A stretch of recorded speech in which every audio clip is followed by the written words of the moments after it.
আসসালামু আলাইকুম। আশা করি সবাই ভালো আছেন। আমিও ভালো আছি। আজকে আপনাদেরকে দেখাবো গরুর জিব্বা ভুনা করা।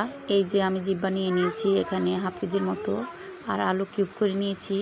এখন রান্নায় চলে যাব। এখন কড়াইতে তেল দিয়ে দিয়েছি। এখন পেঁয়াজ, তেজপাতা, দারচিনি, এলাচ সব দিয়ে দিব। এখন একটু ভেজে নেব। ভাজা হয়ে গেলে একটু রসুন বাটা দিব, একটু আদা দিব,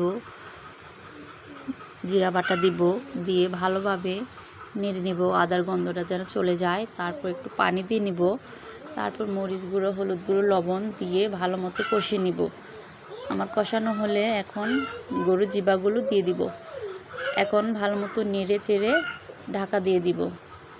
তারপরে একটু ভালোভাবে নেড়ে নিব। তারপর আবার সুন্দরভাবে ঢাকা দিয়ে দেবো, পানি দিয়ে দিব। কিছুক্ষণের জন্য এটা ঢাকা থাকুক। তারপরে আবার নাড়াচাড়া দিব। এর মধ্যে আমি কয়েকবার নাড়া দিয়েছি, স্কিপ করেছি, ওটা আপনাদেরকে দেখাইনি। এই যে আমার গরুর জিবা রান্না প্রায় শেষ।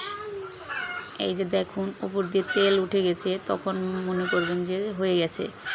এই যে দেখেন কত সুন্দর গ্রেভিটা হয়েছে। এখন প্রায় রান্নাটা শেষ হয়ে গেছে। সবাই ভালো থাকবেন। আল্লাহ হাফেজ।